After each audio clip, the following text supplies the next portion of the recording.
Ladies and gentlemen, hey, hi, how you doing? Welcome back to the channel. Thank you so much for stopping by. Across all the Warzone weapon categories right now, we've got a lot of great meta options. There's a lot of parity between each one of the weapon classes, and so today I wanted to go through every single weapon class, the snipers, the SMGs, the rifles, battle rifles, so on and so forth, and pick out the best weapon from every single category, and then also break down the best loadout for that best weapon. So for the pistols, we've actually had a lot change here recently. We've seen different nerfs to various different options, some buffs to ones too, and of course, because COD timing, why not?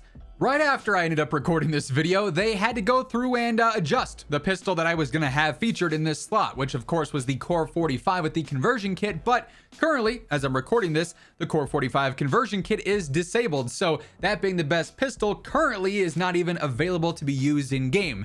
What is the alternative to that, you might ask? Well, I was going to say it was the Akimbo Renettis, but they disabled that too. So now we've got the base Core 45, which is still a very good pistol, all things considered. With the lightning trigger on there, this thing actually has a pretty fast TTK. You obviously just have to have a good trigger finger and maintain accuracy while using it to achieve that fast TTK. But yeah, the pistol category in general right now is very weird just because of how many things are broken / disabled, but we'll be back soon. Anyways, if you're looking for a base Core 45 optimized setup here, as mentioned, I would be running that lightning fire trigger. You might as well throw on the 40 round extended mag. The more ammo, the merrier. You can just spray and pray.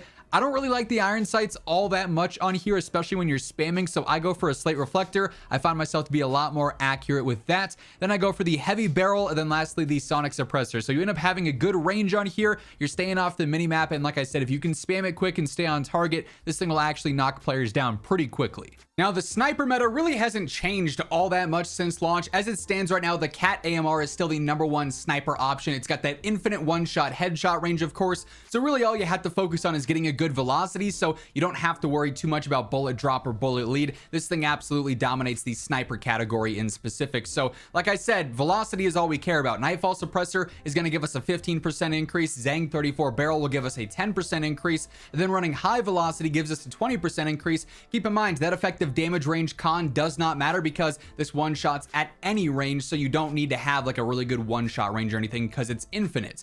Then beyond that, I just go for a little bit of mobility here. So the tac pad stock ends up helping out the ADS speed. This thing is painfully slow to ADS, but it's just what you have to work with. Unfortunately, it's how you get an infinite one shot. And then lastly, the quick bolt on there so I can get shots off faster back to back to back. This is the setup that we've been running for season after season right now. They've never really adjusted it. It's still the go-to sniper. But realistically, a Marksman is the best sniper. The Kar 98K, absolutely the best marksman rifle in the game. And of course, this behaves and feels like an actual sniper in game. It's got a decent one-shot headshot range when you go and max it out, 75.6 meters for a one-shot headshot. And then a 925 velocity will be great for hit scan within a lot of the ranges you're going to be fighting at with this weapon in particular. So I do go for the sonic suppressor here again for that range and velocity increase. The 7.62 long barrel, range and velocity increase. Then the high grain rounds here, range and velocity increase. Yes, something like high velocity would give you better velocity, but it's going to hurt your damage range, and you don't want that in this case. You need to have the best effective damage range.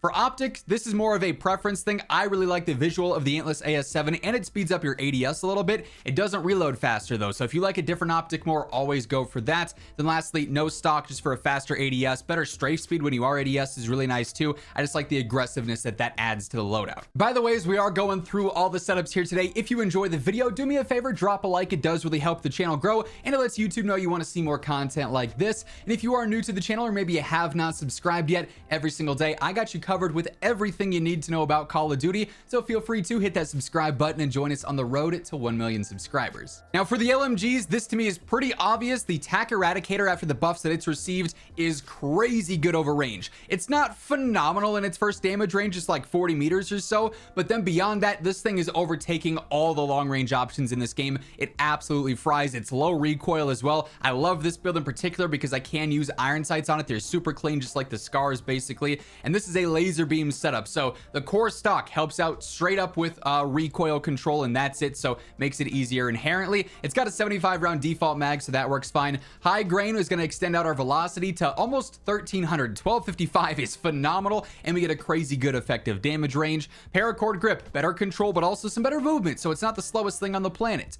We got the Conquer 70 long barrel, better velocity and better range. Then the Quartermaster suppressor, better control again. So this thing's going to be low recoil, it's going to hit hard, it is checking all the right boxes. It's just a little slow because it is an LMG in terms of movement, but from a damage standpoint, this is one of the best options in the entire game. Now for shotguns, I'm still leaning towards the tac stance semi-auto version of the Reclaimer 18, aka the Spaz 12. This thing is so good in like the 10-meter range and closer. Obviously shotguns are built to be super good there, and this thing really thrives. Now you could use this in pump action. I'd still recommend going semi-auto regardless, because with no stock on here, you ADS and you just can't see. So tac stance is the way to go, but semi-auto is just a lot more forgiving in my opinion. No stock on here though is going to make the movement a whole lot better, and it helps out a little bit with that tac stance spread. The Dragon's Breath is actually going to extend your 2-shot range, so you have a better chance, like within that 10-meter damage range, of getting a 2-shot knock.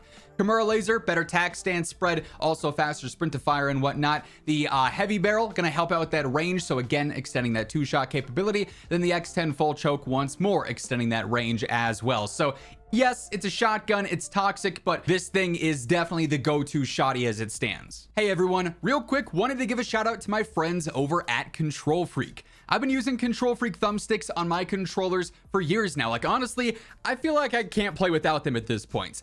Getting that better grip on your thumbsticks, extending your range of motion, making it easier to be accurate and to stay accurate. Truly, it is a game changer. So if you ever want to pick up a pair for yourself, toss in code Immortal at checkout and you'll get a nice little discount. The link for that will be down in the description below if you're interested. Now for SMGs, again, this one's a pretty obvious choice in my opinion. The static is just the most well-rounded across the board. It's got decent movement, it's got low recoil, it has a phenomenal range, and its TTK is one of the best in class at pretty much every single range you're fighting at realistically with an SMG. So it's checking all the right boxes here. So initially I got the light stock on here, helps out a lot with mobility, good ADS, good strafe, good general movement on there. The irons are all right, but I do like the Night Owl Model 2023 on here a lot more. I just find myself to be much more accurate when I am running this. I've got the long barrel. I mean, you just can't pass up on a 25% increase to range and velocity. Makes this thing arguably the most versatile SMG in the game.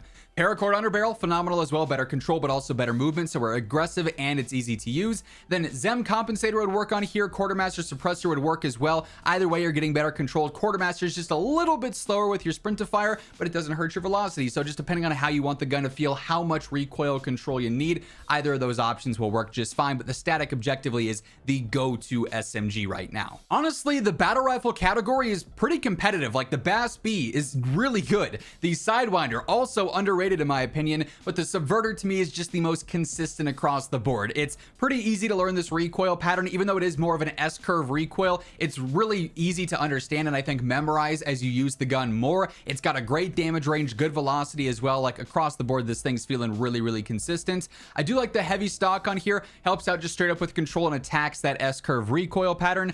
50 round extended mag, very basic. This thing does have super clean iron sights, so I like using those over range. Those are 90 long barrel, better range, velocity, and control. Quartermaster suppressor, obviously straight up better control, and then paracord underbarrel, better control horizontally, which is huge for that S curve, but then also some better movement as well. For what it's worth, if you are really comfortable with how easy this thing is, you could drop the heavy stock and throw on something like high grain, and you get a 978 velo up from like the high 800s there without it. So that'd be viable as well. 850 without it is decent enough for sure, but you could extend that even more if that's something you really care about in your mid to long range engagements. Either way, the Subverter is feeling really strong. And then lastly, for the rifles, I mean, it has to be the STG. Its TTK in the close to mid range is so insanely good, so much better than every other rifle. Basically, you can extend it out to 50 some meters depending on your build. It's low recoil, even over range where its TTK isn't the #1 choice. It's so accurate, you're gonna outgun other options as well. This thing is just the do-it-all rifle right now. I got the Niter on here as well. You could use a 2.5 times, a slate, whatever optic you're the most comfortable with.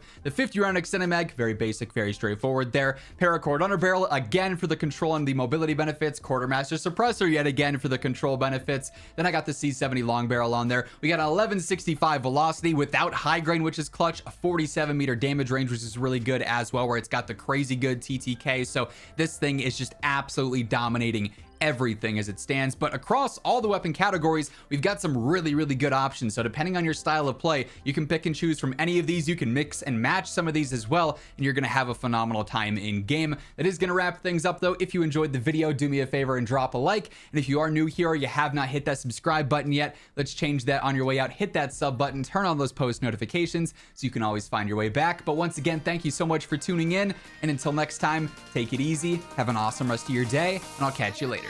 Peace out.